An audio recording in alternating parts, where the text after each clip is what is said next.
My name's Bill Scrimshire, and it's my joy to welcome you to All Souls Unitarian Universalist Church, and to welcome those who are with us online, and to tell those people all of us will be with you online very soon. This is our last time to meet together for a while, so we're glad to have those who could get here. We're glad to have you here. It's important to us to recognize visitors because many of us started as visitors. Now, some of you may say, well, first we need members here, but that may be true. Do we have any visitors? We would like you to stand, introduce yourself, and tell us where you came from. Any visitors? I think we're all old-timers. It looks like all old-timers to me. But we do have a Sunday Plus. I heard somebody say something, but you're all talking anyway. That's okay, that's okay. It's kind of different today. We do have Sunday Plus lunch. It's our annual Cassidy Sisters St. Patrick's Day lunch. There's something different today, as most of you know.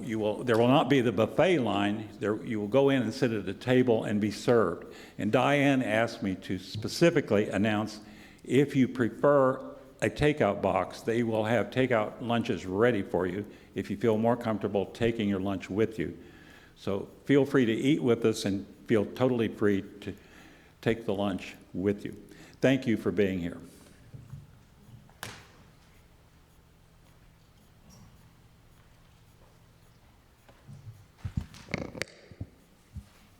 Well, good morning, friends, and welcome. Welcome to what will be our last in-person gathering for worship here at All Souls for the present. The Board of Trustees will make a formal decision at its meeting on Wednesday, but all wisdom and prudence points in the direction of closing down public assemblies in response to the spread of coronavirus throughout the U.S. We will miss being together, of course. The presence of each other is part of the presence of the holy in our faith as in many others. The awareness of this necessity has come upon us quite suddenly. As recently as Wednesday, we thought we had a window of another week to work with, but it is now clear that that is not the case. We are already employing many of the practices of social distancing. We encourage you not to shake hands or touch surfaces if you can help it. We will handle the offering a bit differently this morning. More on that in a few moments.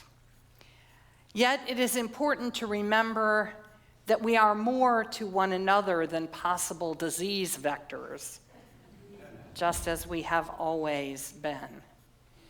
As we move through the profound changes and challenges that this moment brings in our larger society, we will need each other's support and care more than ever. We will need to be physically isolated, but we must not let ourselves be emotionally alone to the extent that we can help it. This is the point of religious communities, to keep us from being alone in our confusion and sadness and fear, as we confront the unknown and deal with the necessity of sacrifice and suffering.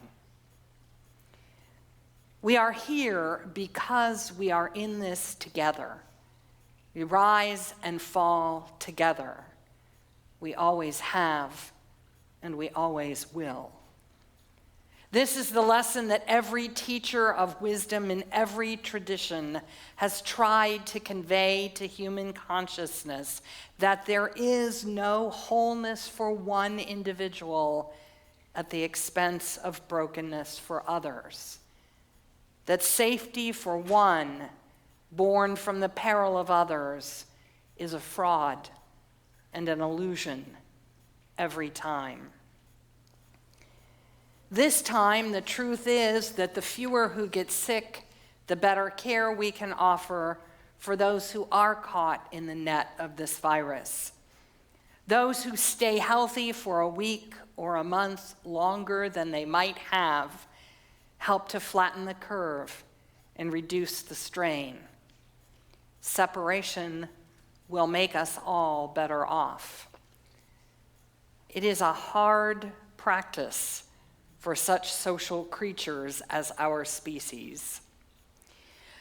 But what is required of us, it is what is required of us now, and that is also the purpose of religious community, to help us do hard and necessary things willingly for the greater good. We kindle our chalice flame this morning, seeking fortitude for the difficult demands of this moment, seeking wisdom to discern the path of least harm, seeking assurance that we do not face these momentous challenges alone. In its light, may we find the will to do and be what the Spirit of life needs from us as the days to come unfold. Let's see if that works.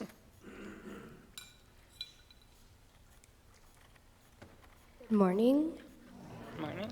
My name is Sierra, and I light this chalice for the inherent worth and dignity of every person.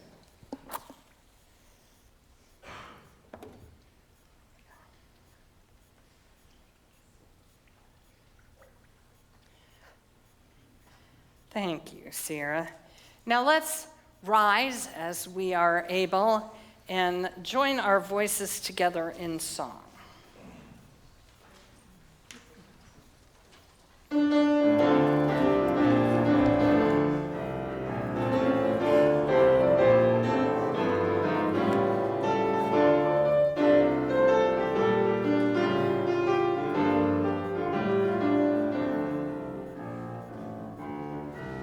You gotta do when the Spirit says do. You gotta do when the Spirit says do. When the Spirit says do, you gotta do. Oh yeah, you gotta do when the Spirit says do. You gotta wash when the Spirit says wash. You gotta wash when the Spirit says wash. When the Spirit says wash, you gotta wash your hands. You gotta wash when the Spirit says wash. You gotta bump when the Spirit says bump. You gotta bump when the Spirit says bump. When the Spirit says bump, you gotta bump elbows. You gotta bump when the Spirit says bump. You gotta stay when the Spirit says stay. You gotta stay when the Spirit says stay. When the Spirit says stay, you gotta stay at home. You gotta stay when the Spirit says stay. You gotta care when the Spirit says care. You gotta care when the Spirit says care.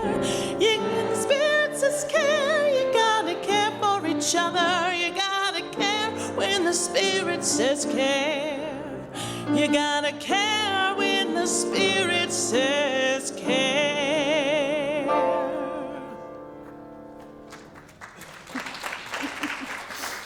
And now let's speak once again the words of our covenant with one another.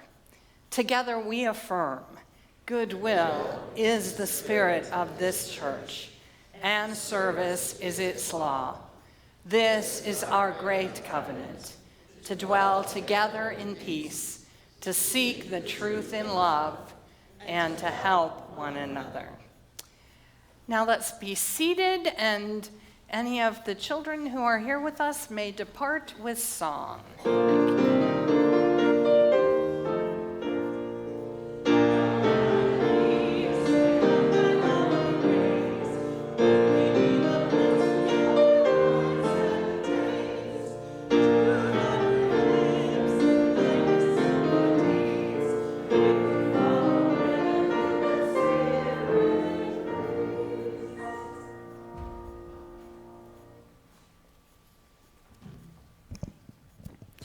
As most of you know, my name is Tori. I'm a senior at a school called Kansas City Academy. KCA is a small private school in Waldo. As part of my school's core curriculum, all seniors are in a social justice capstone seminar class. For the class, we are required to write a major research paper and complete a student-directed social justice project on a topic of our choice. First semester, I read a paper about sexual assault, Title IX, the rape kit backlog, and the aftermath of someone who's been sexually assaulted. I chose to do research on sexual assault because the summer before I started kindergarten, I was sexually assaulted. Today, I now know that it wasn't just me. I have close friends and families that have also been sexually assaulted, which is why I want to bring attention to the problem.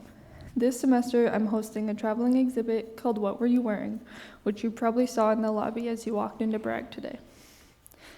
The exhibit started after two KU professors named Jen Brockman and Dr. Mary Weint-Hibert, I'm not sure if I said her name correctly, read the poem What I Was Wearing by Mary Simmerling at a conference hosted by the Arkansas Coalition Against Sexual Assault in September of 2013. The professors wanted to have a visual representation of the poem, so they created the traveling exhibit called What Were You Wearing? The poem, What I Was Wearing, must be displayed with the installation. The poem reads as such. What I was wearing was this. From the top, a white t-shirt, cotton, short-sleeved, and round at the neck. This was tucked into a jean skirt, also cotton, ending just above the knees. And belted at the top, underneath all this, was a white cotton bra and white underpants, though probably not a set. On my feet, white tennis shoes, the kind one plays tennis in, and then finally, silver earrings and lip gloss. This is what I was wearing that day, that night, that 4th of July in 1987. You may be wondering why this matters, or even how I remember every item in such detail. Seeking comfort where there is, alas, no comfort to be found. If only it were so simple, if only we could end rape by simply changing clothes. I remember also what he was wearing that night, even though it's true that no one has ever asked. If you didn't get a chance to look around the lobby before coming into Bragg this morning, I suggest you do on your way out because I've been told and I agree that it's a very impactful exhibit.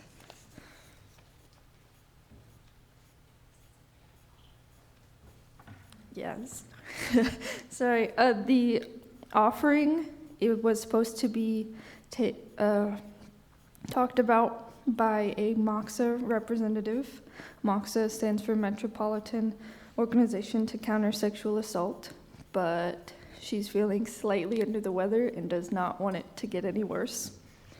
So I will be speaking for her. And I'm going to be reading the flyer that they have. Someone you know needs MOXA. Here's how MOXA can help. Counseling, sexual assault, and child sexual abuse. Group and individual, kids and adults. Advocacy, hospital advocacy, criminal justice advocacy, Title IX advocacy. Education, school-based education, community and professional training, prevention programs. And MOXA also has a 24-hour crisis line that you can call, and there's one in Missouri and one in Kansas. If you think you or someone you know needs it, I would suggest grabbing this flyer on the way out.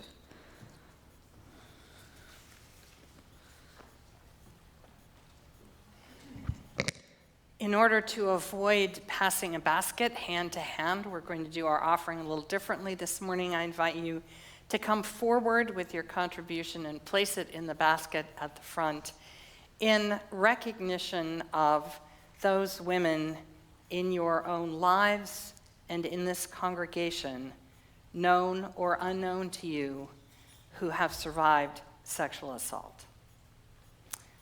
The morning offering will now be gratefully received.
Will you join me now in the words of dedication for our offering?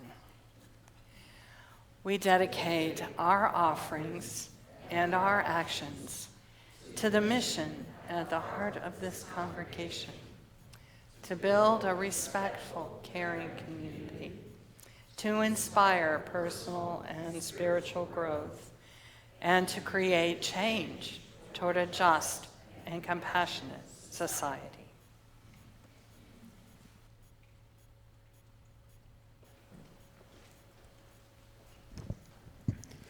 Good morning. My name's Scott England. I've been a member of All Souls for over 20 years and a member of your board for almost 5 years now. I came up today to talk about why supporting the church is important for me. In part because I've gotten support from the church in good times, such as my wedding, and from teaching RE classes for over 12 years and getting to see a generation of our youth grow up. It's also been here in bad times.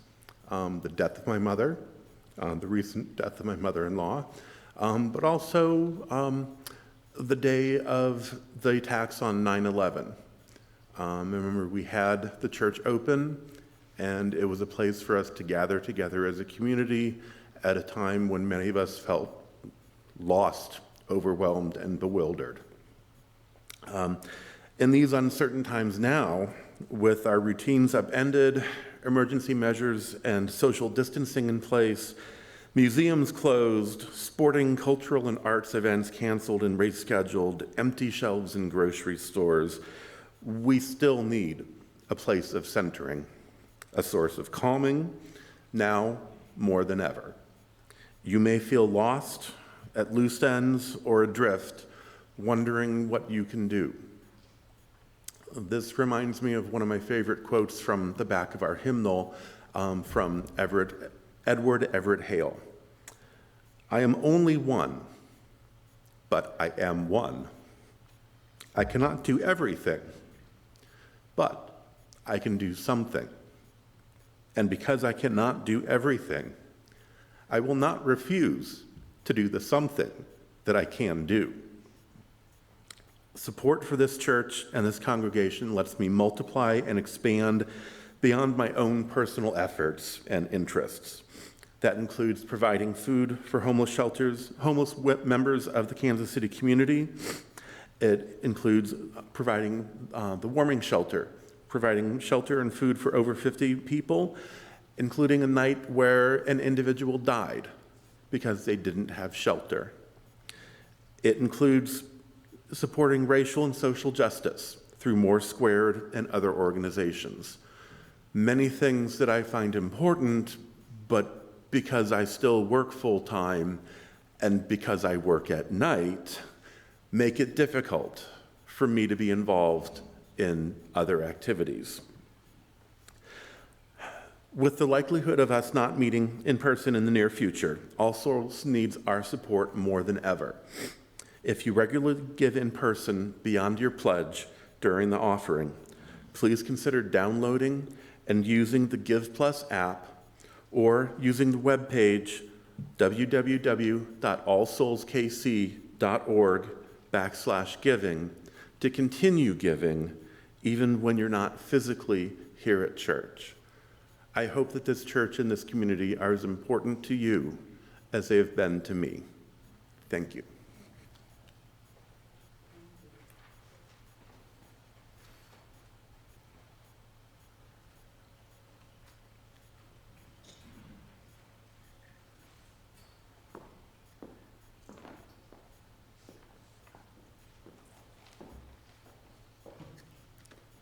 Lent is defined as a time of fasting and penitence in preparation for Easter. In this day and age, both fasting and penitence may seem peculiar. And yet, during this season of Lent, when the earth is still barren from winter, our lives too may seem on hold, waiting for a miracle. It's a time when I become deeply aware of the sufferings in the congregation, the community, the world. On any given day, we all look pretty much all right, but beneath the appearances, many struggle. It's a time when doing without seems the appropriate way to nourish our spirituality. As the earth is still doing without, the earth still is doing without as we reach the end of our store of energy and spirit that was gathered and packed away during the harvest. Now we do without and await a word of hope, the promise of a future. Religious liberals sometimes are accused of wanting Easter without Lent or Good Friday. Given our attitude of hope and affirmation, we may skip past the struggles that give birth to a new life. But I have not found that to be true. Suffering and struggle come to us, whether there's room in our theology for it or not. The faith that speaks to this experience is not specifically Christian, but universal, that there may be meaning in our struggles, that we may be transformed in our suffering, that Easter awaits beyond the barrenness of this season of Lent.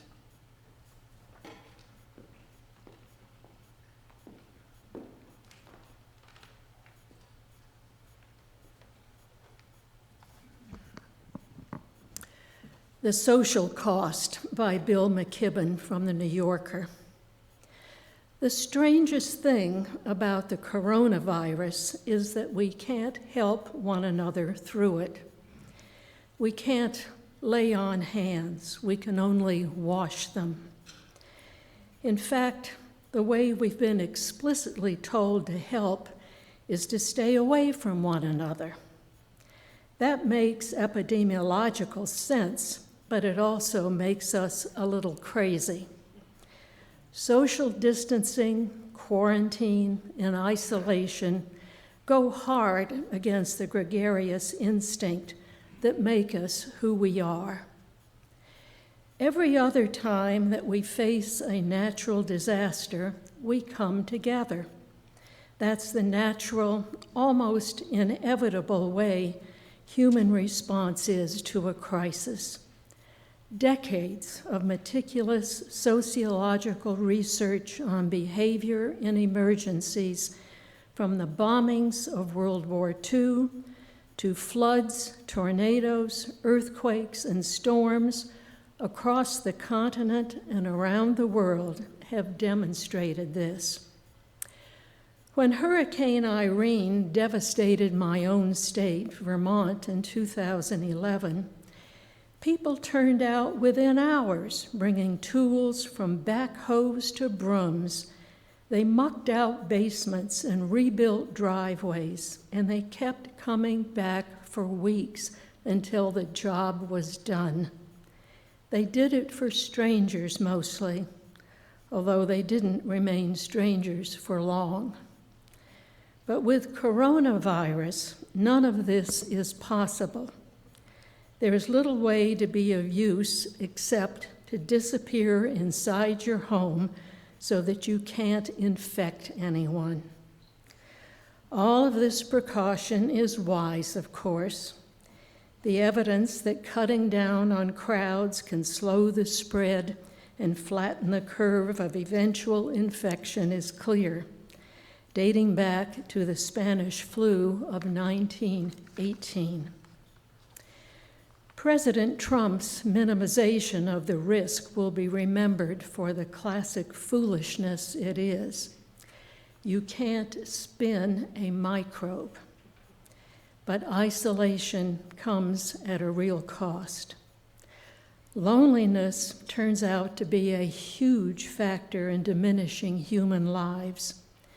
Everything that can be measured, from immune response to the onset of dementia to coronary artery disease, is worsened, often dramatically, in people with fewer friends. Forget the physical risks, though. It's the social cost that we should be absorbing, so that we'll remember it when these days are past. We should use the quiet of these suddenly uncrowded days to think a little about how much we've allowed social isolation to grow in our society, even without illness as an excuse. If we pay attention, we may value more fully the moment we're released from our detention, and we may even make some changes in our lives as the result.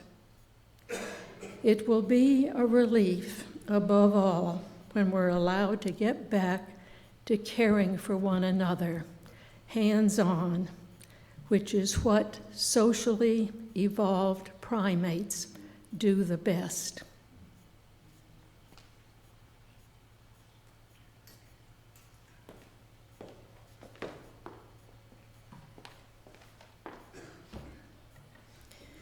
Living in the violence of spring.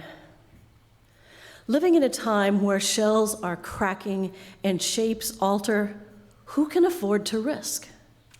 Forgetting the danger, forgetting the moment the crocus bulb breaks ground, never knowing whether snow or sun or ice awaits in warm or jagged welcome. There is no safety in this restless season. Even the sheltering ground rejects its own, thrusting the life it held into the untrustworthy and insufficient care of air and weather. There are no choices here, no careful path or reasoned way, no holding in reserve for some more settled, more propitious time, but only the unconsidered faith of the crocus, whose saffron petals echo or demand the sun.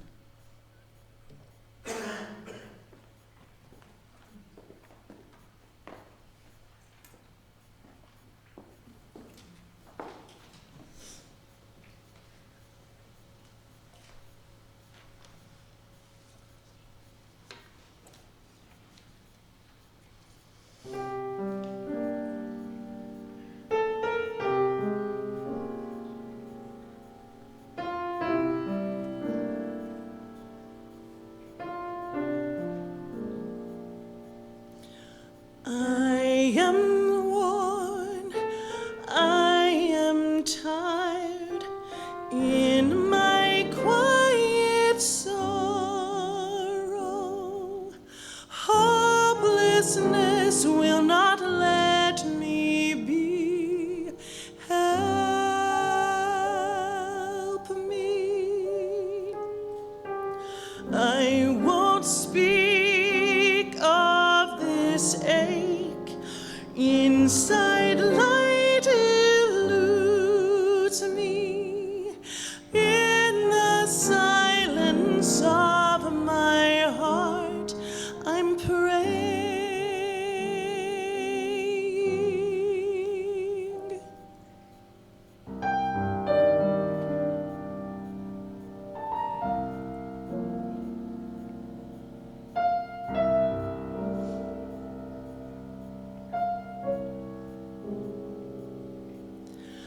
I keep on day by day, trusting light will guide me.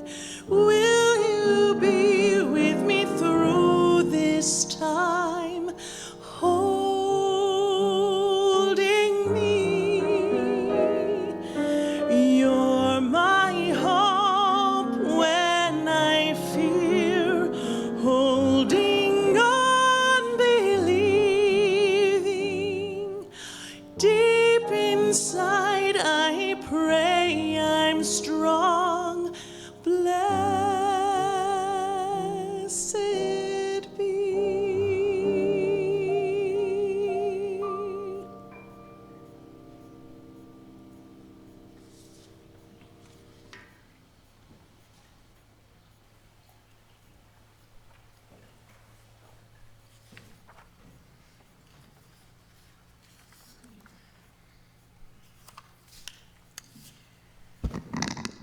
It's a boomer thing, I guess.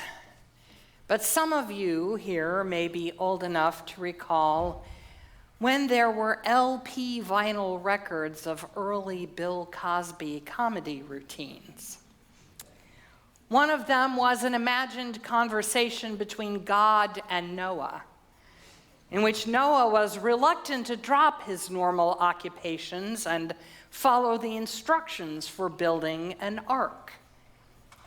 God's repeated response to his objections became what we would call today a cultural meme. Remember, how long can you tread water? It was used to remind the hearers of various forces in the world larger than themselves that would have to be dealt with one way or another. It feels rather like that now, doesn't it? Even as the rain begins to fall, we are both scrambling to assemble what we can of an ark and calculating how long we may be able to tread water. There is no way around it. This is scary and confusing, and we are going to be profoundly more lonely and sad before it's over. Business as usual is no longer a possibility. And even when we have reached a point where we have developed vaccines and treatments and herd immunity against the coronavirus, things will not go back to just the way it all was before.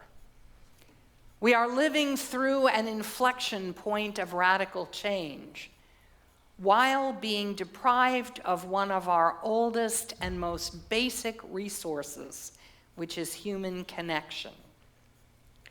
See, I am not a doctor. I don't even play one on TV. Everything I think I know about the COVID-19 I have learned in the past 3 weeks from a variety of sources whose validity I have few resources to examine. Here is what I knew before, that I learned over time, that I have reason to trust, and I know this because it is relevant to the work I do. Like many primates and some other mammals, human beings have open limbic systems. This means that we physically influence the way the bodies of people around us function. We influence one another's breathing, pulse, hormones, blood pressure, body temperature, to name just a few. When one person is subjected to stress, whether from physical injury or emotional crisis, that stress makes it more difficult for them to regulate their own physiological functioning. They feel tired, sick, anxious, weak. The normal and normally helpful response of others is to touch that person, to hug them and hold them and be physically close, which helps to support their less regulated limbic system through the better regulation of those less stressed others. So the injured person can rest in the breathing and heartbeat of community and be allowed to heal. That impulse to take someone who is suffering literally into our arms is deeply instinctual and deeply right most of the time. The cruelest thing about the coronavirus and its kin is that they use our social nature against us. And in order to fight them, we must fight our own instinct of what it means to help and to care. It's a smart trick that virus has, but in the end, we are smarter, or we can be. What we are being told right now, and it makes sense, is that this virus is so contagious and our bodies are so unprepared for it that the most effective response is to practice social distancing, which means to stay away from each other. In a crisis like this, which would normally pull us toward our families and friends and communities of support, we must discipline ourselves to keep an uncomfortable boundary. And even this does not mean that we won't get sick eventually, only that we won't get sick as fast altogether. And that gives our healthcare infrastructure a better chance to take care of us. So if we are smart, we will keep that crucial distance, which slows down the progress of the epidemic, so that more of us will be okay in the end. And that means that gatherings like this one won't be safe for a while. We really don't know yet for how long. The problem, of course, is that a church is all about connection. That is what religion is, renewing and strengthening our connections to each other as one important dimension. And so many of the ways we do this are in fact physical. We come together, we greet each other with touch, we sing together, we eat together, we breathe the same air as we conspire together to change the world. All of this we must now relinquish for a season. Think of it as what we are giving up for Lent. Once upon a time, the season of Lent was about necessity. It was about the time of year when the stored harvest was pretty well used up before anything much was growing in the early spring. It was a time of want and hardship, a time perhaps of temptation, when you might want to eat the grain that was stored for seed, or the animals that would soon give birth to the next generation.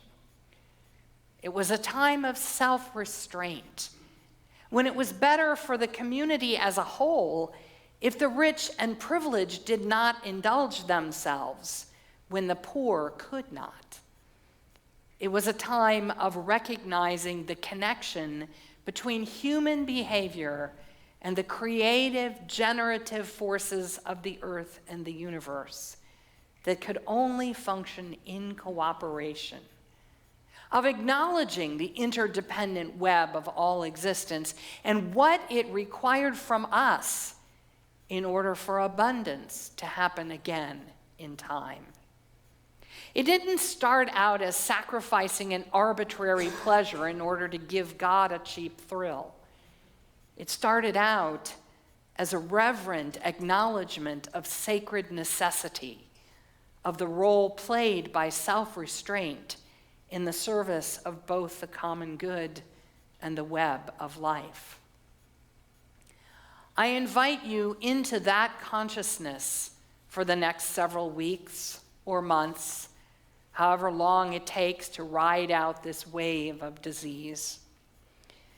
I invite you to share the spiritual challenge of maintaining our connection to one another even while we are forbidden to touch.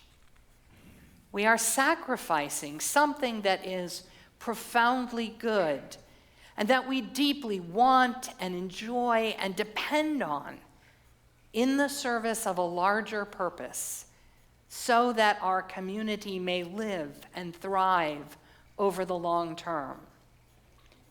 And we are, I promise you, doing this together. We are smart, smarter than this virus. We are creative. We will figure this out. I wish I could give you exact instructions today for how our gathering will work next week, but the truth is that the ark isn't entirely built yet. Some very talented people, both here at All Souls and across the UUA, are working on this question, and we have tools and resources available. The internet is an integral strand in our interdependent web now. If you don't feel that you can access our church website, or find our existing recorded services on YouTube, please call the church office. We have volunteers who will help set you up. If you don't have the basic equipment, we can help with that too. By Friday, we will have a plan for this time next week. Perhaps our regular live stream broadcast or a modification of that, perhaps a Zoom meeting or a webinar format, we just don't know yet. Whatever it is, we will put details in the Friday Flicker and also on the All Souls website. We will have at least a way to connect and share some thoughts and some music to remind us all that we are not doing this alone.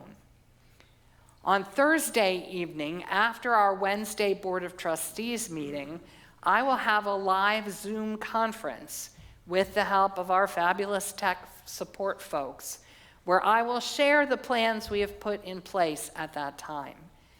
If you want to experiment with this process just to see what it's like, join us. Or if you do this all the time and might be able to help out once in a while, also join us. Just join us as often as you can to hang out, to remember that you are not doing this alone. We are in it together. And let's all remember that we are in this together as a journey into the unknown. We're going to try some things and learn some things, and not all of it is going to work exactly right the first time. The reality of what we know about this virus and what is going on in the culture around us is going to be constantly changing.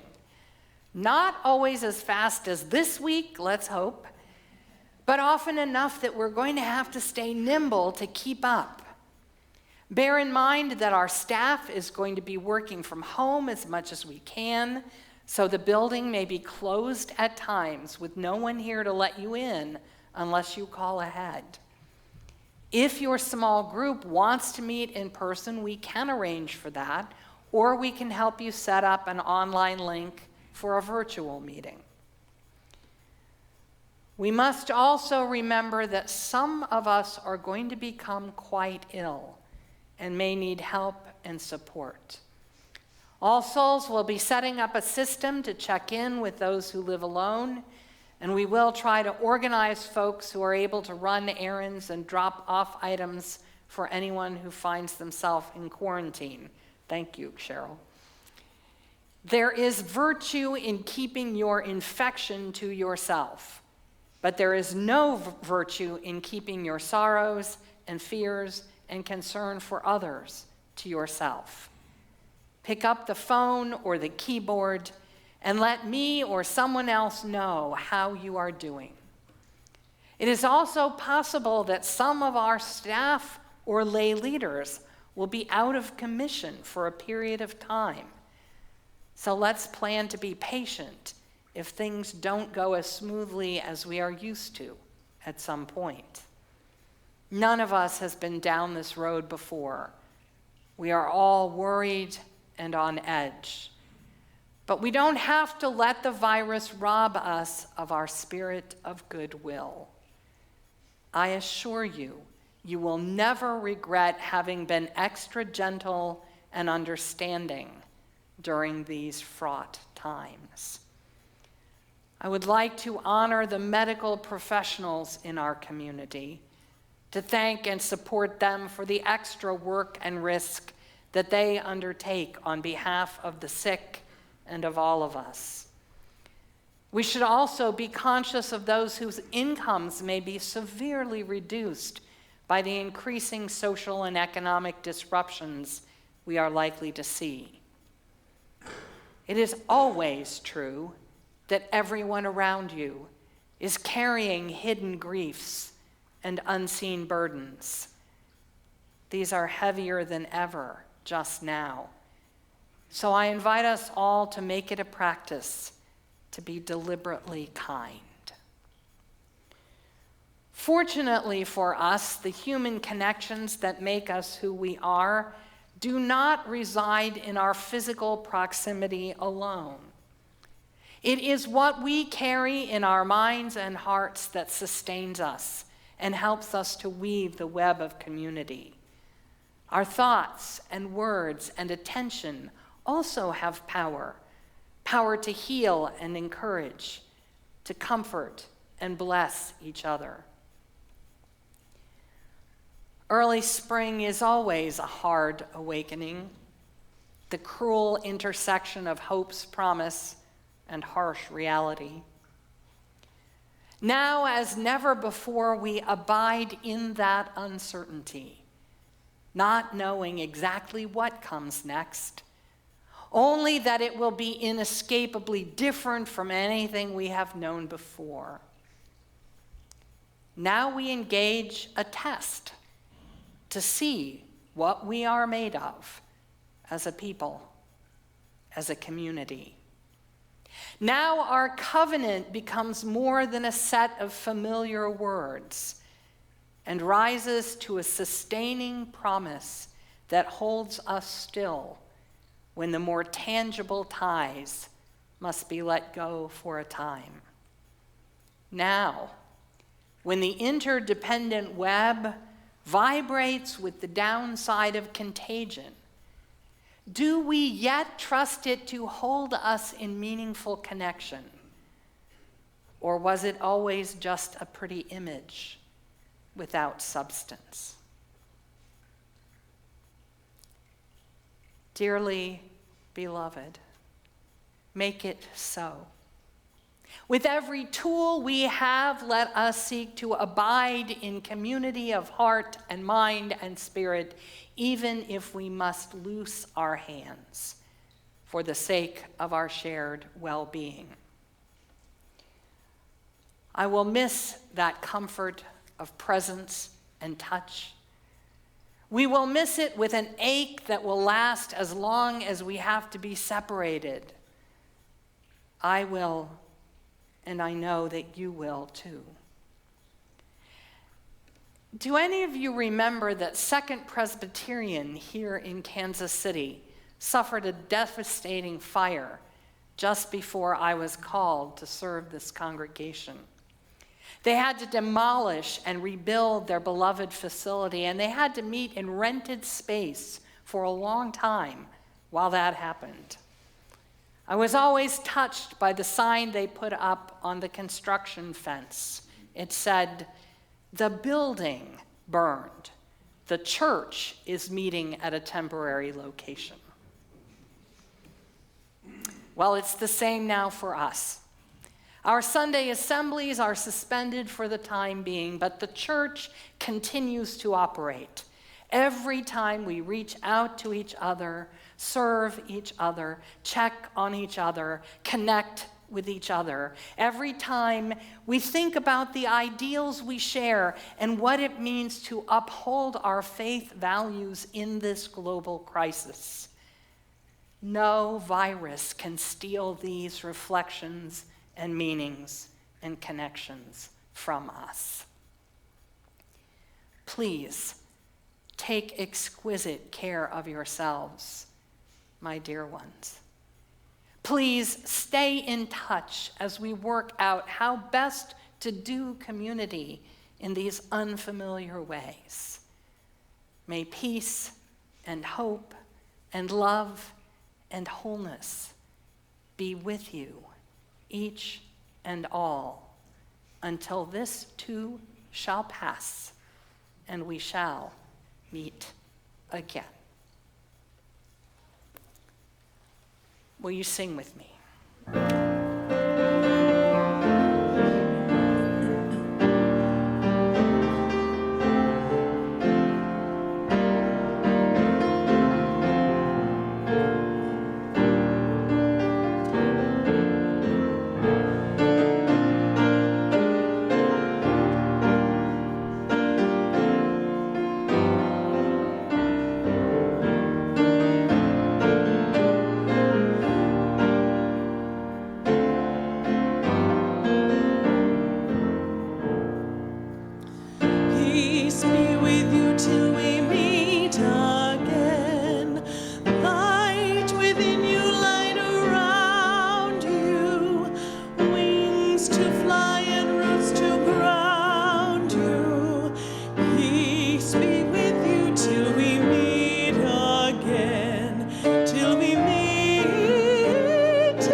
friendship sweet, till we meet, till we meet.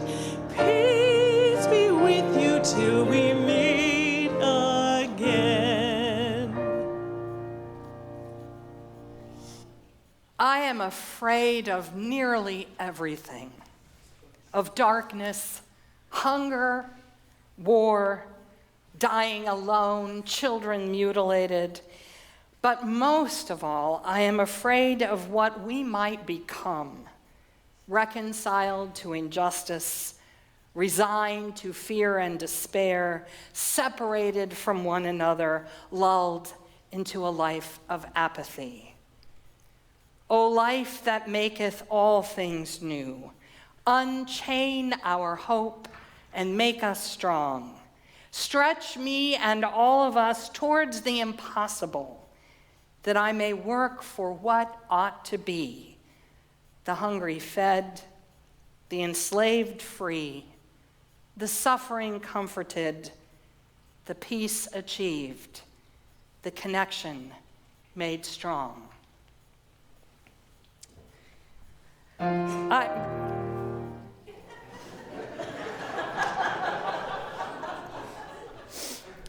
I extinguished this flame, but not the light of truth, the warmth of community, or the fire of commitment.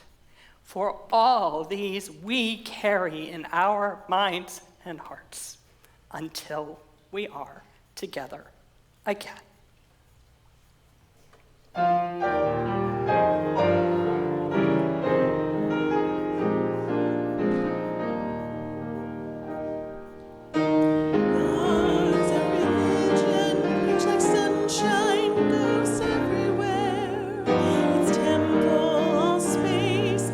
Shrine the good heart, its creed all true.